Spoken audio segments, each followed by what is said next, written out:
Bonjour, je suis Domitil et je vous accueille sur Ce qui nous lie, le podcast qui explore nos liens aux autres à la lumière de nos parcours et de nos expériences de vie. Ces expériences qui nous bousculent, nous fragilisent et nous renforcent sont l'occasion d'un nouveau regard sur ce qui nous entoure. Fragile et puissant, intime et distant, le lien ne cesse de se renouveler et c'est ça qui me passionne. Ensemble, nous entendrons les témoignages d'hommes et de femmes à des étapes différentes de leur vie. Ils nous partageront un engagement, une expérience, une épreuve qui a transformé et fait évoluer leurs liens avec ceux qui partagent leur quotidien. Leurs voix nous confieront leurs déceptions, leurs découvertes, leurs doutes, leurs questionnements, bref, ce qui nous lie.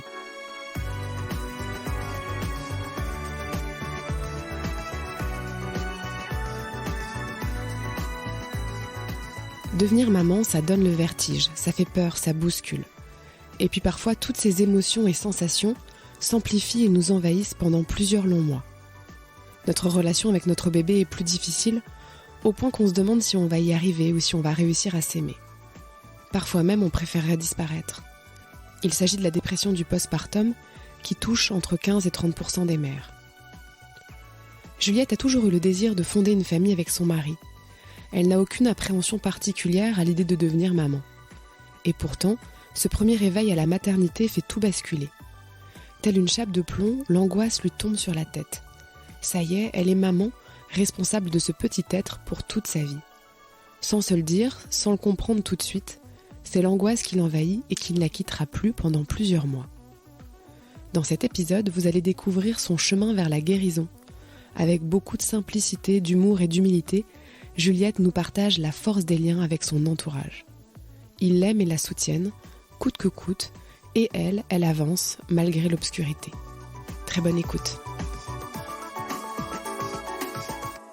Alors je m'appelle Juliette, j'ai un mari, Guillaume, et 2 enfants, Olivia et Alexandre.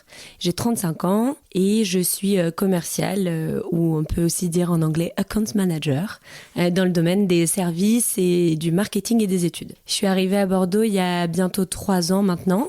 On était à Paris avant, depuis une dizaine d'années.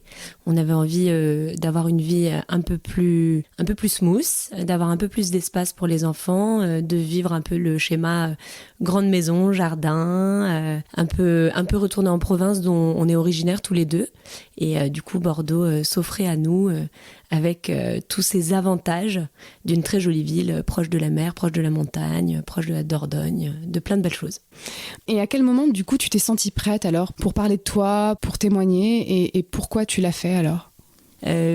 C'était un souhait que j'avais quand j'avais commencé à écouter plein de podcasts sur la maternité. Je me suis dit tiens, un jour ce serait vraiment intéressant d'aller partager sur la dépression postpartum. J'avais regardé s'il y avait des épisodes qui parlaient de ça.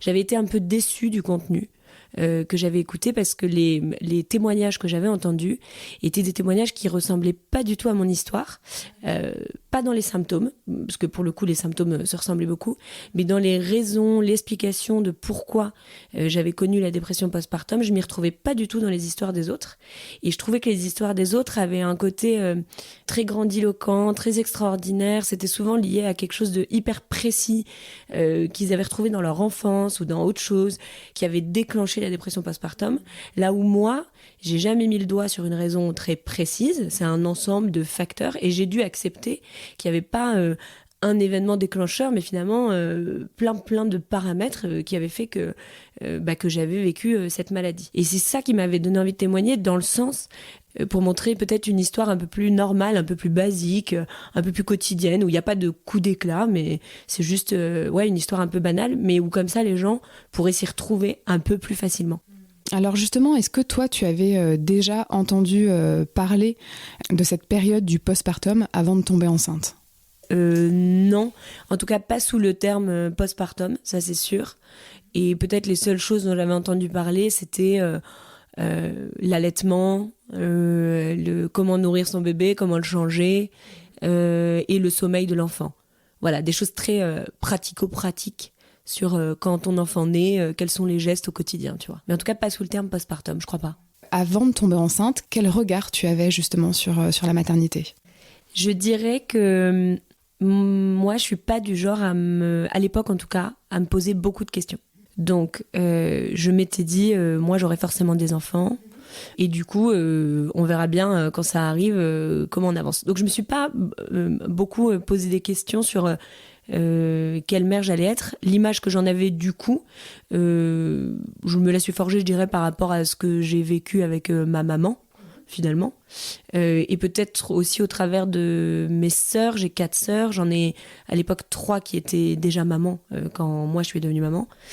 Alors, du coup, toi, t'as quelle place dans la fratrie avec tes sœurs ? T'es la combientième ? Alors, moi, je suis la 4e, 5e. Alors, pourquoi je suis la 4e, 5e ? Parce que j'ai une sœur jumelle. Donc, il y a 3 aînés et ma sœur Priscilla et moi. Alors justement, dans cet univers féminin, est-ce que, donc tu dis, t'as des sœurs qui sont devenues mamans avant toi, est-ce que vous partagiez à ce sujet-là ? T'as vu tes sœurs devenir mères, tu les as vues enceintes, donc c'était... Comment tu l'as vécu, toi, de les voir tomber enceintes, devenir maman ? Est-ce que c'était l'objet justement de discussions, de partage entre vous ? Est-ce que t'as des souvenirs Entre sœurs, oui, je dirais que ça a évoqué des conversations, le fait que mes sœurs deviennent maman. Après, moi, en bonne petite dernière, il y a toujours un petit côté un peu en dilettante. Moi, je suis la plus jeune, tout ça, ces sujets-là, c'est un peu pour plus tard. Je dirais que ma sœur aînée, Camille, a un côté qu'elle a toujours eu très maternel. Et c'est par elle en premier que j'ai vu la maternité. Et elle a vécu une maternité très... Enfin, à l'image que j'avais pu imaginer pour elle, en tout cas de l'extérieur, de manière super fluide, simple, assez évidente, quoi. Et après, il y a ma sœur Laurence, donc la 2e, qui a eu sa fille. Et le rapport que j'ai eu avec elle au sujet de la maternité... Alors, pour sa première fille, j'ai suivi ça d'hyper loin. Elle a accouché quand j'étais en voyage en Thaïlande avec des copines. Et je me souviens, j'ai dû juste aller garder sa fille une fois pour lui rendre service... quand elle était en congé mat et qu'elle avait besoin d'aide. Bon, donc plutôt côté babysitting assez neutre, quoi. Et pour sa 2e fille, elle nous a demandé si on pouvait venir dormir chez elle pour garder sa fille aînée pendant qu'elle allait à la maternité. Donc elle m'avait prévenu à l'avance, est-ce que tu veux bien et tout, venir à la maison. Moi, hyper fière qu'elle a envie de me confier cette responsabilité. Je lui avais dit, très bien, on viendra avec Guillaume, donc mon mari. Et donc hyper sympa, mais à la fois un côté un peu flippant parce qu'on n'avait pas de nouvelles de ma sœur. Et en fait, il s'avère que ma sœur a fait une hémorragie de la délivrance qui a été assez catastrophique, qui du coup est allée super loin. Ils ont dû lui faire, je me souviens plus des termes, mais une embolisation. Ils l'ont emmenée au bloc. Bref, elle a failli y passer, clairement, faut le dire. Et du coup, quand mon beau-frère est revenu le matin hyper tôt, il avait une tête livide. Et c'est vraiment les termes qu'il a employés auprès de Guillaume. Il lui dit, j'ai cru que... Enfin, j'étais pas sûre qu'elle allait y survivre, quoi. Donc, pour le coup, un petit choc parce que je pensais pas que à notre époque, on pouvait potentiellement mourir au moment d'un accouchement, quoi. Ouais, ça sème une petite graine, quoi. Ouais, voilà. On l'oublie vite parce que elle est en bonne santé, que tout s'est bien passé au final, etc. Mais je pense que la petite graine, elle est là, ouais, c'est clair. Elle est semée.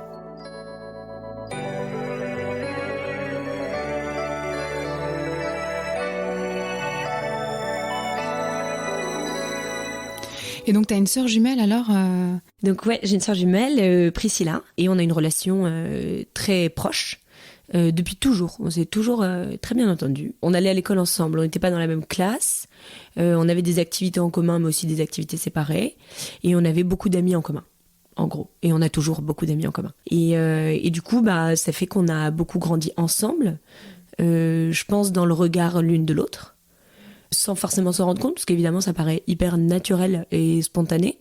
Je pense qu'on a une vraie solidarité entre nous, que j'ai aussi avec mes autres sœurs, mais qui est peut-être encore plus prégnante avec Pris. Ouais, c'est ma sœur, mais c'est ma meilleure amie, quoi. Bon, et donc toi, ce désir de maternité, comment il t'est venu avec un petit peu de recul maintenant comment tu le raconterais ?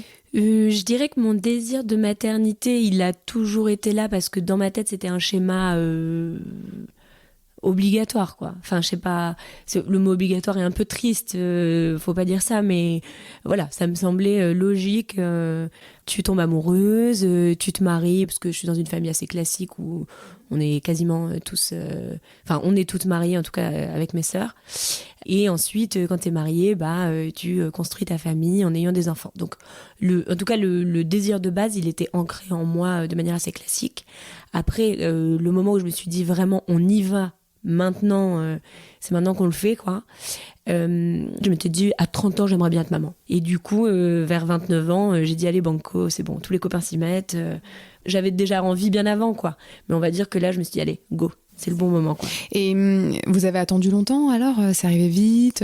Non, on a eu vachement de chance. C'est arrivé vite, je sais plus trop, mais genre 3 mois, quoi. Un truc comme ça, quoi. Ouais, trop de chance. Et alors, ce jour où t'as découvert que t'étais enceinte pour la première fois, t'étais où? Comment ça s'est passé? Trop bon souvenir, ça fait longtemps que j'ai pas pensé à ça. Le jour où j'ai découvert que j'étais enceinte, c'était au Sri Lanka.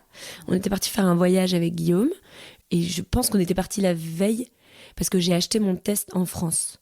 Je savais que j'avais du retard, donc je savais que logiquement ça sentait bon et du coup j'avais acheté le petit test, mais voilà, j'avais calculé qu'il fallait pas le faire trop tôt, etc.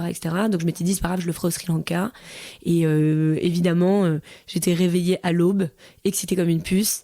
Je suis partie faire mon petit test et trop contente, j'ai vu que c'était positif, enfin trop génial, et j'ai partagé tout de suite avec Guillaume le truc, quoi.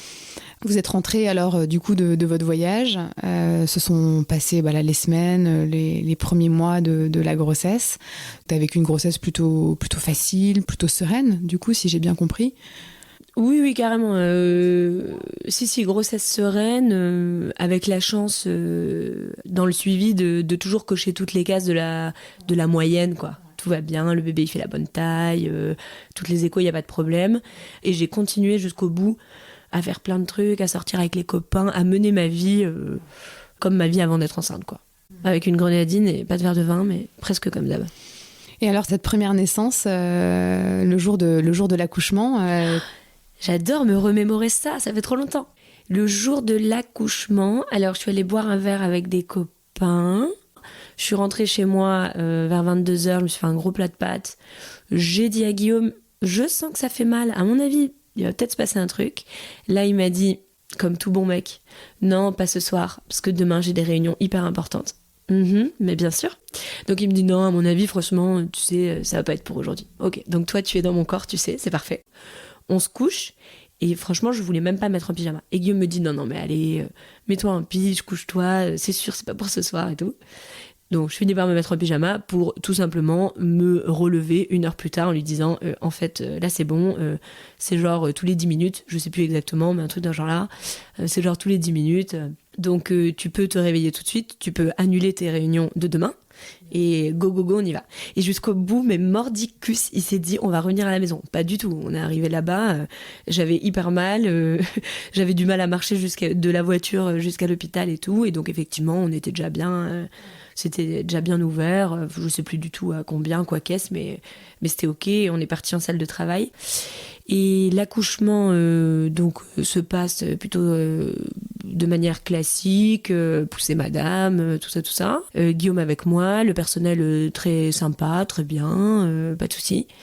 J'accouche, tout se passe bien, Olivia en pleine santé. Et par contre, là, je vois que c'est branle-bas de combat.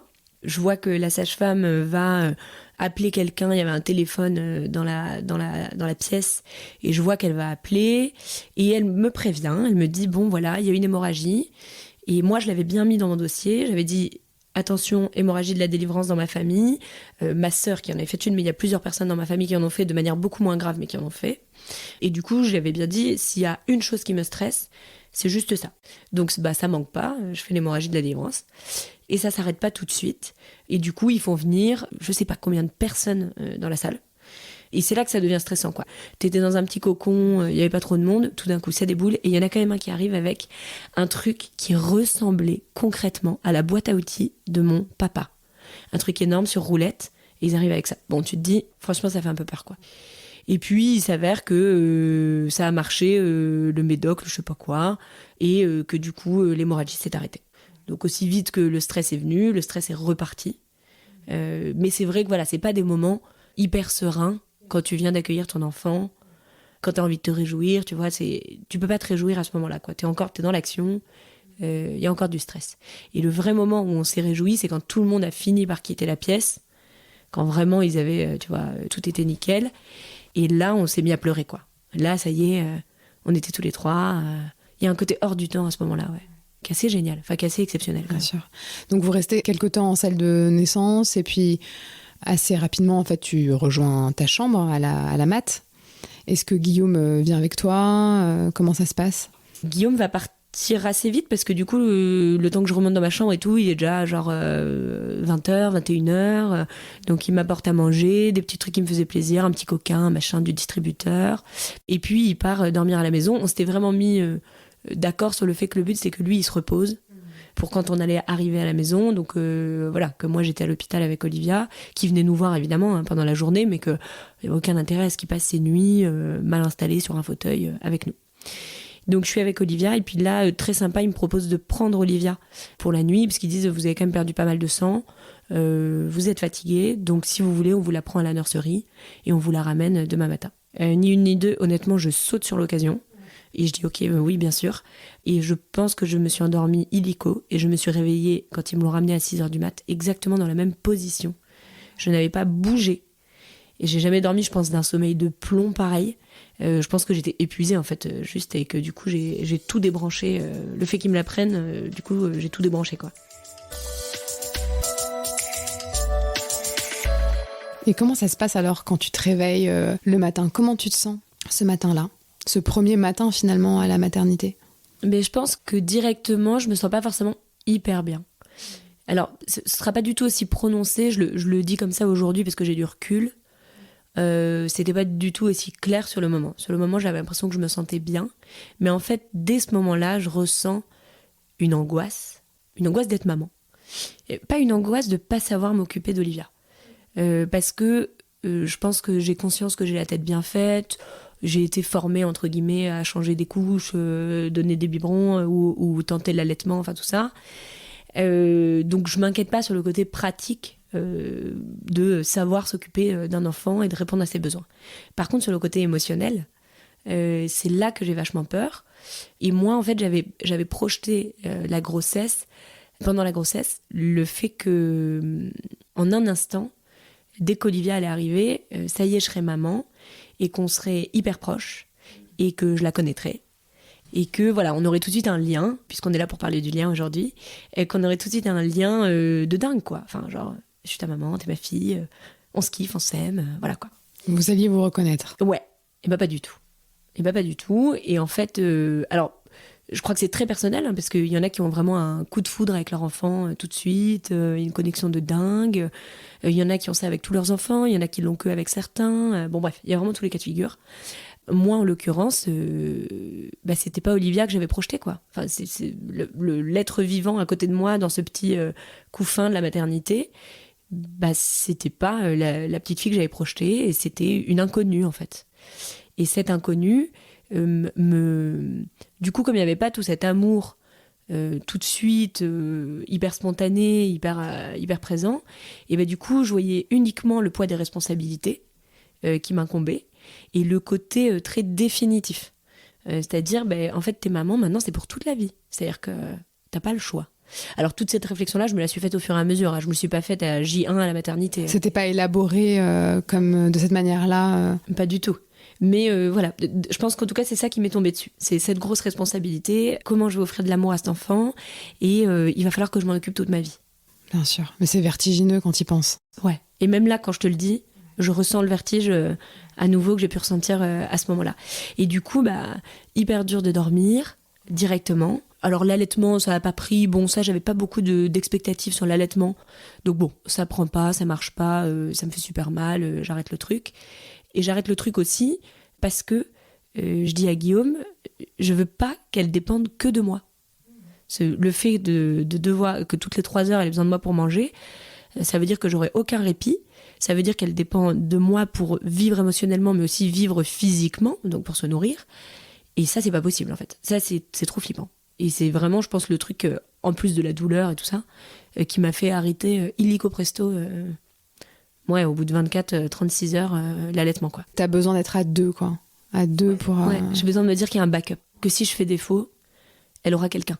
Parce que, avant tout, même si j'ai du mal à nouer du lien avec elle, même si j'ai du mal à sentir que c'est la fille que j'avais imaginée en l'ayant dans mon ventre, j'ai déjà en pleine conscience qu'il faut que cette enfant soit heureuse, quoi. Enfin, c'est évident pour moi qu'il faut qu'elle soit heureuse et qu'elle ait de l'amour. Et du coup, si c'est pas... Enfin, Du coup, il faut que Guillaume soit là pour lui en donner aussi, quoi. Et donc, tu dis qu'il y a, avec le temps, tu as élaboré, tu as conscientisé des choses, et puis forcément, tu le reconstruis et tu le racontes avec du recul. Donc, c'est pas la même temporalité. Mais du coup, avec le recul, quels sont les symptômes qui se sont installés dans ta vie et qui, peut-être plus tard, t'ont fait prendre conscience que voilà, il y avait quelque chose qui allait pas, quoi? Les symptômes, ils sont assez classiques de la dépression postpartum, comme je m'en suis rendu compte après. Très difficile de dormir, un sommeil hyper léger. L'impression de dormir sans dormir, quoi. L'appétit. Moi, je suis quelqu'un qui aime bien manger. Je suis vachement gourmande, je saute pas un repas, voilà. Et là, l'estomac noué. Et en plus, j'avais dit, non, mais quand j'accoucherai, je mangerai tout ce que j'ai pas pu manger pendant ma grossesse, etc. Et en fait, très peu de plaisir à manger, quoi. Très, très peu de plaisir à manger et pas faim, globalement. Et ensuite, le côté angoisse, quoi. Je pense que moi, j'ai jamais été très angoissée. J'avais jamais trop connu l'angoisse avant. Et là, j'ai commencé à ressentir ce que ça pouvait être qu'une angoisse. Et moi, ça pouvait être des fourmillements dans les mains. Tout d'un coup, l'impression d'être un peu en surchauffe. Beaucoup, beaucoup de pleurs. Énormément de pleurs. Et puis une tristesse infinie qui t'enveloppe et qui te compresse, tu vois. Qui t'engloutit, quoi. Vraiment ce côté... t'as l'impression que tout est lourd et qu'il n'y a pas de fond à cette tristesse. Et c'est ce qui, d'ailleurs, va le plus m'alerter. C'est vraiment cette tristesse, en dehors du sommeil, de la faim. C'est vraiment le côté... j'ai l'impression qu'il y a un puits sans fond, très noir en dessous de moi, et que je ne fais que m'y enfoncer, et que, tel des sables mouvants, à un moment, je vais être submergée, quoi.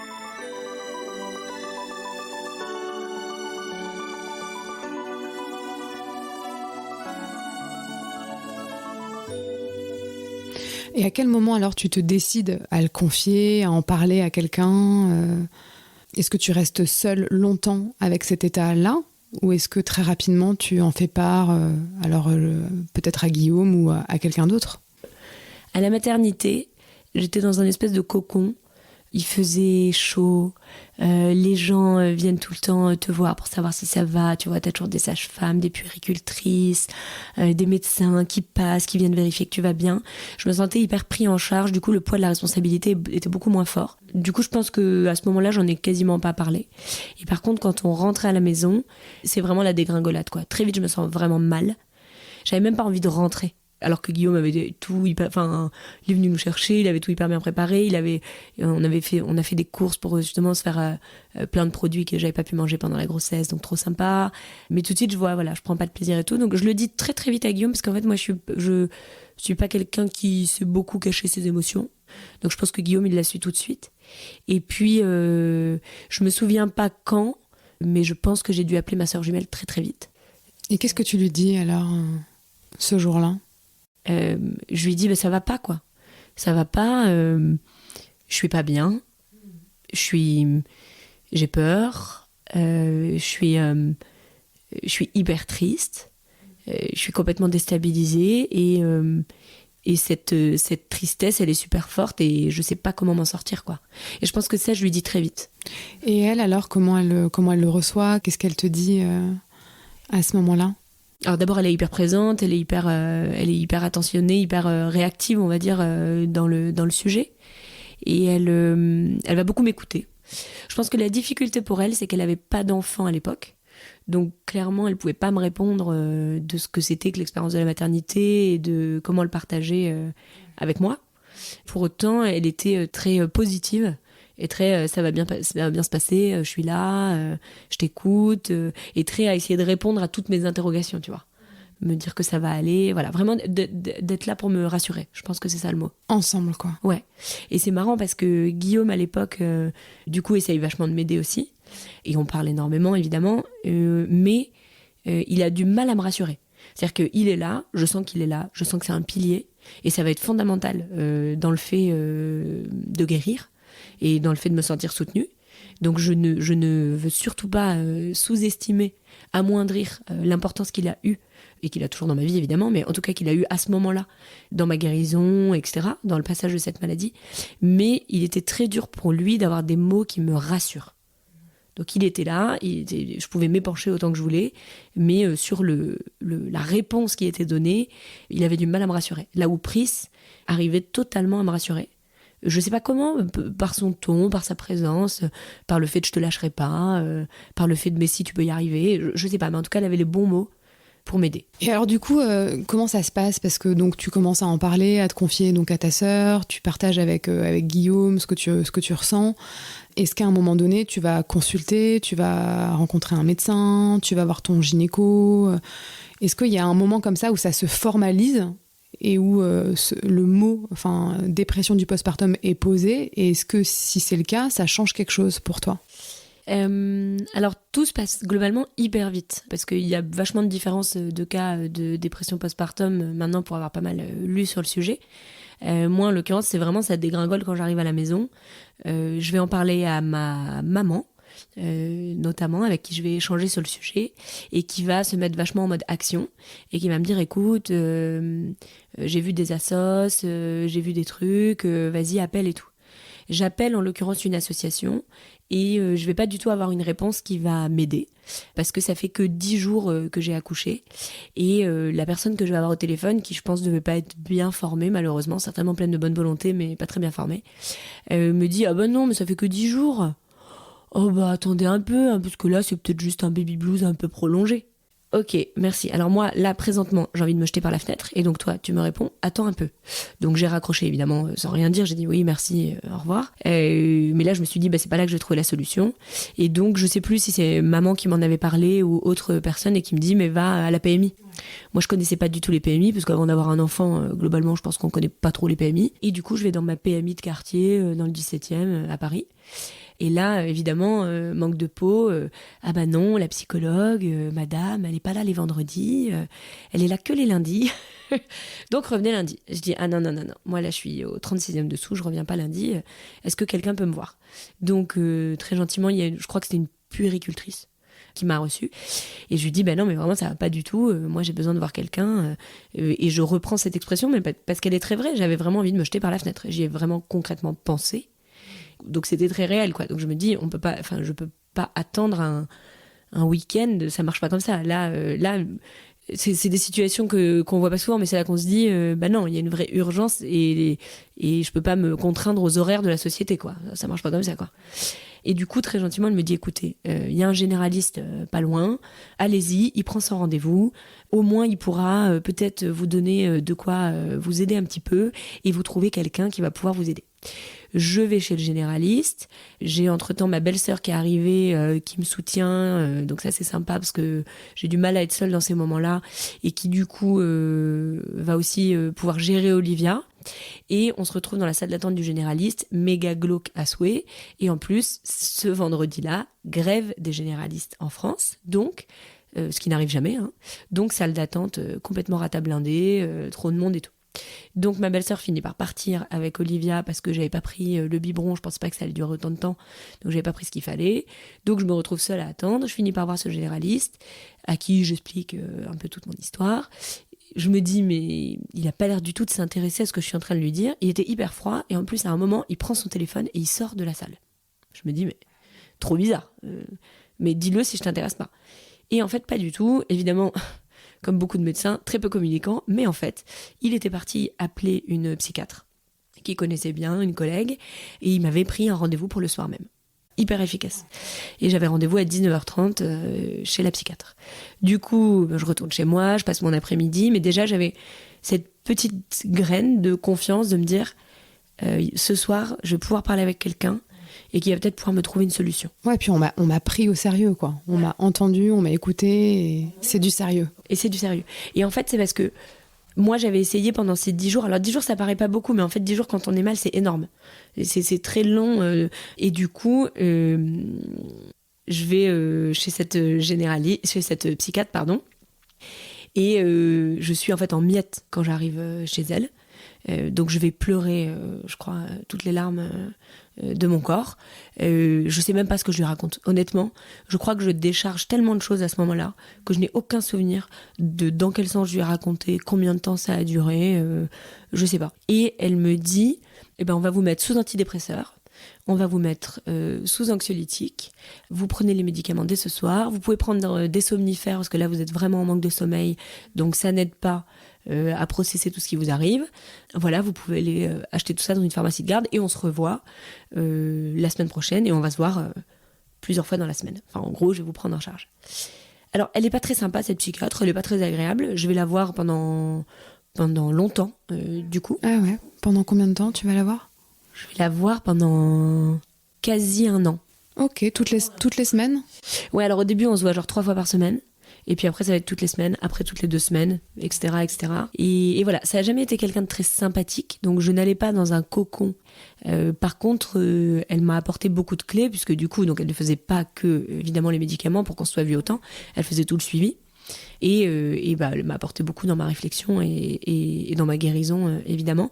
Et elle m'a apporté, et c'est ça que je voulais dire précédemment, ce que j'avais pas réussi à trouver auprès de mes proches. C'est-à-dire que moi, j'avais l'impression d'avoir épuisé pendant ces 10 jours toutes les solutions auprès de mes proches, d'avoir échangé, parce que j'ai parlé de ma maman, j'ai parlé de ma sœur, j'ai parlé de Guillaume, mais j'ai pas parlé de toutes mes copines, évidemment, avec qui j'ai beaucoup échangé, que j'ai appelé, qui sont venues prendre des nouvelles en disant il paraît que ça va pas top et tout, est-ce que tu veux discuter, j'ai beaucoup de monde qui sont passés chez moi, passer du temps avec moi, pour que je sois pas toute seule à la maison avec Olivia. J'ai mes sœurs aussi qui sont venues soit déjeuner, soit juste prendre un verre, soit voilà, j'ai ma marraine, enfin voilà, il y a beaucoup de gens qui sont passés. Alors pas que dans ces 10 jours, hein, évidemment dans tous les autres jours qui ont suivi, mais je voyais bien qu'il me fallait une réponse supplémentaire à ça. Et qu'est-ce que tu cherchais justement dans cette réponse supplémentaire ? Je cherchais juste la solution, que je n'arrivais pas à trouver. Je savais pas ce que c'était, je savais pas forcément que ce serait des médicaments la solution. Mais en tout cas, j'avais le sentiment que ce que je vivais était grave. J'y mettais pas encore le terme de maladie, parce que comme ça touche la santé mentale, j'étais un peu loin de tout ça, je connaissais pas du tout avant. Bon, du coup, j'étais un peu loin, mais je sentais bien qu'il y avait quelque chose de sérieux pour lequel j'avais besoin de l'aide d'un professionnel et pas juste d'un proche. Parce qu'il se passe d'autres choses, quoi, finalement, dans ces espaces-là, quoi, que tu peux pas partager avec tes proches, ou différemment, en tout cas. C'est des choses que je vais partager différemment. Évidemment, je vais pas les exposer de la même manière. Et surtout, moi, ce que j'attends de ça, c'est d'avoir le regard de quelqu'un qui a du recul et qui va m'offrir une mise en perspective. Parce que mes proches, ils sont géniaux, ils sont là, ils sont vraiment présents, mais ils savent pas. En fait, ils savent pas par quel bout prendre le truc.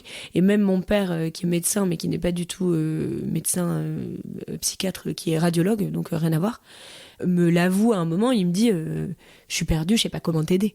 J'essaie de trouver des idées pour... Alors, il me propose d'aller me nourrir de lectures sur le sujet, voilà, d'aller me renseigner, donc un côté un peu rationnel, de dire va engranger de la connaissance en gros sur le sujet, mais il m'avoue son impuissance.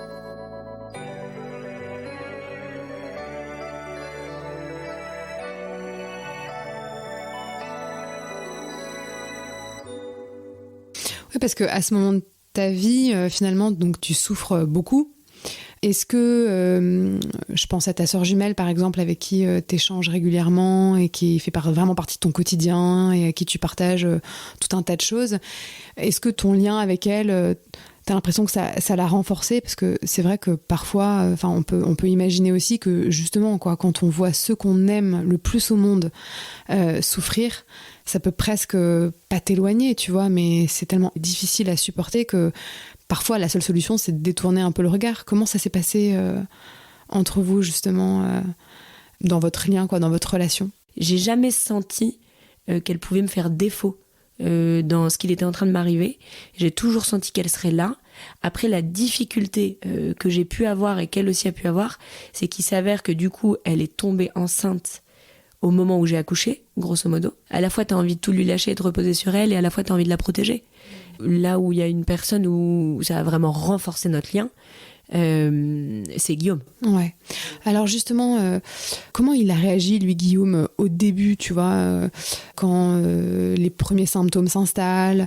Est-ce que il a pris en considération ta souffrance tout de suite ? Est-ce que ça a mis un petit peu de temps avant qu'il comprenne qu'il y avait vraiment quelque chose, tu vois, qui se jouait pour toi de sérieux et d'important, et que c'était pas de la blague et que c'était pas le petit baby blues, comme t'as dit justement la dame au téléphone de l'association ?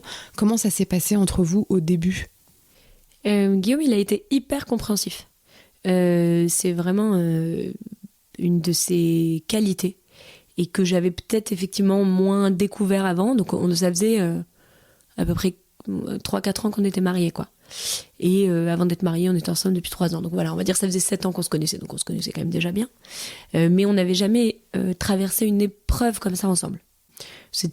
On avait eu un parcours fleur bleue, trop sympa, tout s'est toujours bien passé entre nous, et puis la vie n'était pas venue nous percuter de manière un peu violente avant.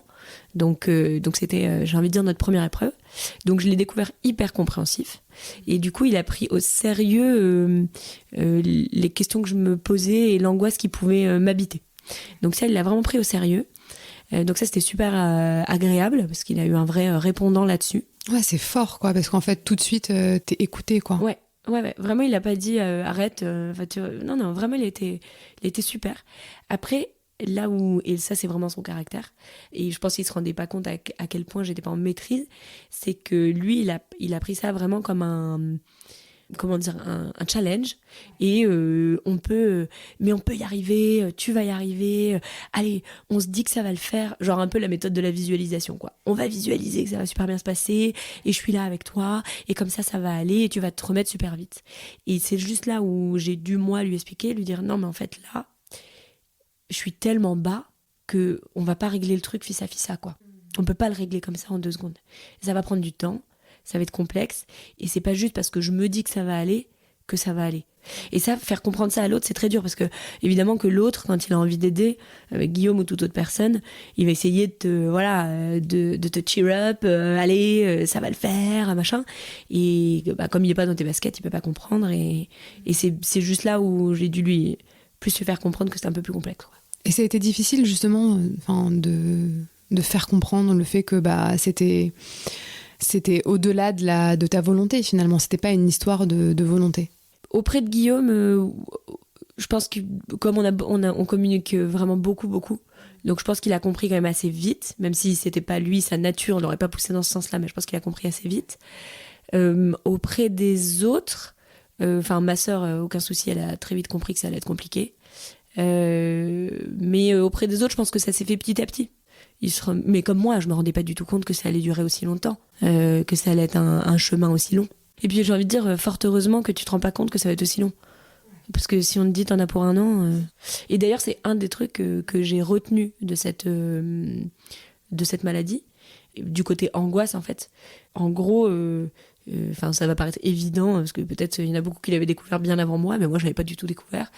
Si tu commences à regarder le truc dans son entièreté, ça paraît énorme, et du coup c'est là que tu te mets à angoisser.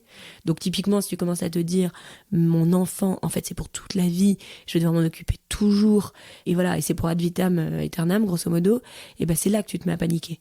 Alors que si tu te dis je prends les choses au jour le jour, un pas après l'autre, et on y va tranquille, et ben en fait la montagne évidemment paraît beaucoup plus petite à monter, et c'est beaucoup plus simple. Mais mine de rien, moi c'était une réflexion que je m'étais jamais faite, et cette réflexion-là, qui est une réflexion que je vole tout à fait à Guillaume, est une très bonne réflexion et te permet d'avancer, et je l'utilise maintenant aujourd'hui quand j'ai des moments un peu complexes, où je commence un peu à flipper, j'utilise vachement ce mode de pensée, quoi, au jour le jour, quoi. Sinon tu t'en sors pas, quoi. Bien sûr, ouais. Est-ce qu'il y a des moments où tu t'es sentie incomprise, ou même on peut dire jugée, quoi, avec lui? Est-ce que tu te souviens d'un moment en particulier où ça a été particulièrement difficile, où c'était pas simple de se comprendre, ou est-ce qu'à l'inverse, une phrase, un moment entre vous qui a été fondateur justement pour la suite, où tu t'es sentie proche de lui? Non, je dirais qu'il m'a toujours comprise. Sauf dans ce côté donc on a déjà évoqué avant, mais sinon globalement on m'a toujours comprise. J'ai pas eu le sentiment à un moment qu'on ait rompu le lien, qu'on se comprenne plus, non, vraiment il a été mon partenaire, clairement, tout du long. Je sais pas s'il y a un moment phare, mais il y a eu beaucoup de moments en tout cas où je me suis énormément livrée à lui. Je me suis vraiment mise à nu. En fait, je dirais que avant qu'on ait vécu cette épreuve, même si ça fait 7 ans qu'on était ensemble, j'étais quand même toujours beaucoup dans la séduction, évidemment, de l'autre, dans le couple. Et du coup, évidemment, tu montres pas tous tes défauts. Alors en 7 ans, il a eu le temps d'en voir de tes défauts, tu peux pas tout le temps faire illusion, hein. Donc évidemment, il vit dans ton quotidien, il vit avec toi, il y a déjà des moments où tu as craqué, etc. Mais là, si tu veux, j'étais dans un tel état que je ne pouvais plus rien maîtriser, que je ne pouvais plus rien cacher. Je pouvais pas échafauder des plans pour me dire je vais présenter ce sujet sous telle ou telle phrase ou sous tel ou tel aspect pour bien faire passer mon message. T'es plus dans ce sujet-là, t'es juste dans le sujet de j'ai besoin de partager, j'ai besoin de déverser, et donc je me présente à l'autre entièrement nue. Et donc je dirais que c'est les premières fois où je me suis présentée devant mon mari de manière 100% naturelle, sans aucune défense, sans aucun mécanisme social ou de séduction, et qui m'a vue mais pleurer toutes les larmes de mon corps, mais être ridicule, mais dire des choses qui n'avaient ni queue ni tête. Et je me suis même... au début, j'ai peut-être eu du mal à lui dire à quel point mes pensées étaient négatives. Donc à quel point je pouvais imaginer sauter par la fenêtre. J'avais réfléchi à plusieurs plans. Hein. Soit je sautais par la fenêtre, soit je m'enfuyais vivre à Bali. Super idée. Soit c'est tout, quoi, en gros. Soit je restais. Bon, j'avais évalué ces 2 plans, je m'étais dit qu'ils n'étaient pas possibles, donc il valait mieux que je reste, mais que du coup ça allait quand même être compliqué. Et tout ça, je lui ai dit. J'ai mis du temps. Alors je lui ai pas dit, peut-être pas dans la seconde, mais je lui ai dit, je lui ai livré. Et je suis hyper contente de lui avoir livré tout ça, de lui avoir dit tout ça. Et c'est un fondement de notre couple. Et qu'est-ce que ça a changé finalement entre vous, toute cette histoire-là ? Tu dirais quoi ? Ce que ça a changé, enfin oui, ça nous a forcément énormément renforcé. Moi, c'est vraiment le point très très positif que je vois de cette maladie. Je pense que ça nous a beaucoup beaucoup renforcé notre relation. Ça nous a permis de mieux nous connaître, de mieux nous comprendre, de se livrer entièrement à l'autre. Mais tout ça s'est mêlé, cette période évidemment, au fait de devenir parent. Donc, parce que là je parle de ma maladie et je parle pas évidemment de comment je suis devenue maman, parce que ça c'est le début, mais évidemment après la maladie s'estompant, le rôle de maman grandissant, je suis devenue maman, et le fait de devenir parents ensemble, ça aussi évidemment ça a transformé, bouleversé notre couple, qui on était, nos rôles, mais encore une fois ça nous a renforcés. C'était une volonté commune d'avoir une famille, c'était un souhait qu'on avait depuis toujours et on se l'était dit avant de se marier, hein. On avait cette volonté de créer une famille ensemble, et du coup c'était assez merveilleux aussi, parce que là je parle du côté très négatif, mais évidemment ça nous a apporté énormément de joie dans notre couple. Justement, alors à cette période de ta vie, on a évoqué tes sœurs, tes parents. Comment tu te sentais lorsque tu étais avec eux, à ce moment particulier de ton existence? Est-ce que tu avais peur de ce qu'ils pouvaient se dire? Est-ce que tu t'es sentie accompagnée, comprise, enveloppée? Comment ça se passait pour toi, justement, au moment où c'était difficile, hein? Avec mes sœurs et mes parents, je pense que ça a été un révélateur et que ça a permis de créer beaucoup de choses et de renforcer beaucoup de choses.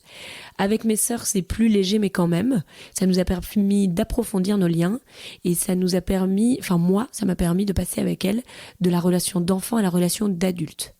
Ça, je le pense vraiment. C'est-à-dire que moi, j'ai toujours été du coup la dernière, entre guillemets, donc ex aequo, mais bon, la dernière. Et du coup, avec mes sœurs, il y a toujours eu ce lien de t'es mon aîné, j'ai un peu ce rôle enfant, rôle dans la fratrie. Dans toutes les discussions qu'on a eues avec mes sœurs sur la maternité, dans cette période complexe, je me suis positionnée en tant qu'adulte au même niveau qu'elles. Et elles ont fait le même effort de se positionner sur ce pied d'égalité.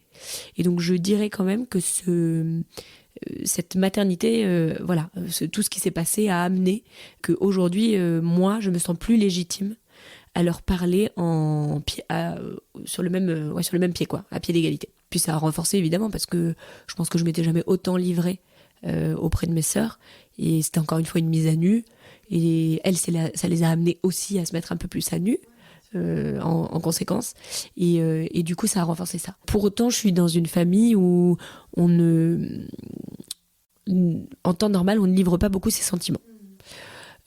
Donc c'est pour ça que je dis qu'avec mes sœurs ça nous a poussé aussi dans une autre relation, à nous livrer, etc., parce que je pense qu'on n'avait pas fait ça, et avec mes parents aussi ça m'a poussé à beaucoup me livrer.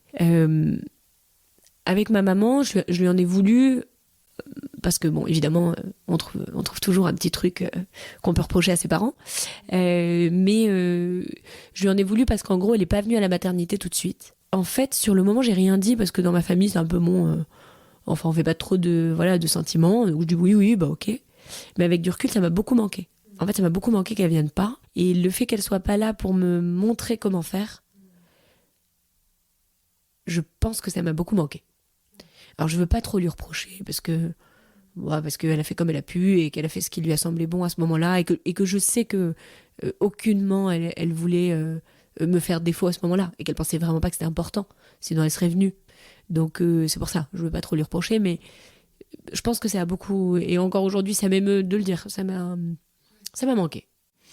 Ouais, puis quand je t'écoute comme ça, je prends encore plus conscience du fait que en fait, c'est aussi ceux qu'on aime le plus et qui sont le plus importants pour nous, même dans ces moments de vie, qui potentiellement peuvent nous blesser le plus, paradoxalement. Et c'est là où en fait, tu te dis... le pardon, tout ça, c'est hyper important quoi, pour pouvoir continuer à avancer parce que tu vois, on a forcément des déceptions, des attentes, des choses qui se passent pas comme ce qu'on avait imaginé. Quand tu décris justement ce moment à la maternité où voilà, t'avais imaginé autre chose, ça s'est pas passé comme ce que tu voulais et puis finalement, ça se passe ailleurs quoi. C'est ça en fait qui est hyper beau. Mais le pardon, c'est un très bon mot. Et le pardon, il peut venir que de ces gens qui t'impactent si fort parce que tu les aimes si fort. Le pardon, il peut venir que si tu communiques. Donc c'est très bien quelque part que ce soit dans des moments un peu bouleversés justement que tu puisses faire tomber certaines barrières, tu vois, et renforcer le lien et que ça provoque des grandes discussions. Et le pardon aussi, il est par rapport à toi aussi, de savoir te pardonner, de savoir pardonner à ceux que t'aimes beaucoup et de savoir te pardonner à toi aussi de pas avoir été ce que t'aurais voulu être, en gros, sur le moment. Évidemment, mon grand sujet, ce sera d'être sûr que mes enfants me pardonnent. Parce qu'on parle beaucoup d'Olivia, mais évidemment, il s'est quand même passé la même chose avec Alexandre. Une des grandes difficultés dans la dépression du postpartum, c'est la culpabilité.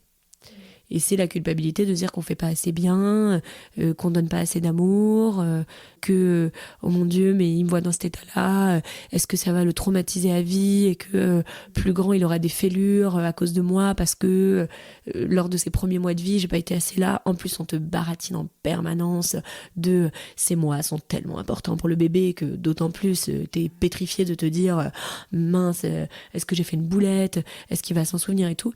Et pour ça la psy avait été hyper intéressante et elle m'avait dit parlez à votre fille, parlez à votre fils, dites-lui ce que vous traversez. Oui, c'est un nourrisson, évidemment, on ne sait pas ce qu'il comprend pas dans tout ce que vous allez lui dire et dans le langage que vous allez employer. Mais dites-lui ce que vous ressentez, dites-lui que c'est difficile, mais que vous faites ce que vous pouvez, que vous vous battez, dites-lui que vous êtes désolé, dites-lui même que vous culpabilisez de tout le temps pleurer, de pas être assez forte, de pas être la maman que vous auriez voulu être. Et ça, je l'ai beaucoup fait. Et ça a été un vrai...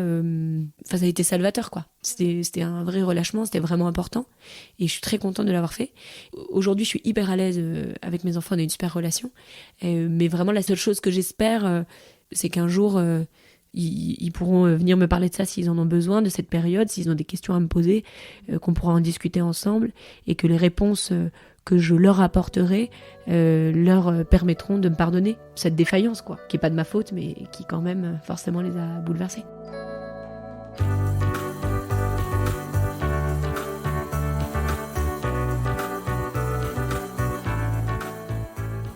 Le montage de cet épisode a été réalisé avec l'aide d'Anaëlle Larue et de Lola Sotioyer. La musique a été composée par Thomas Laverne.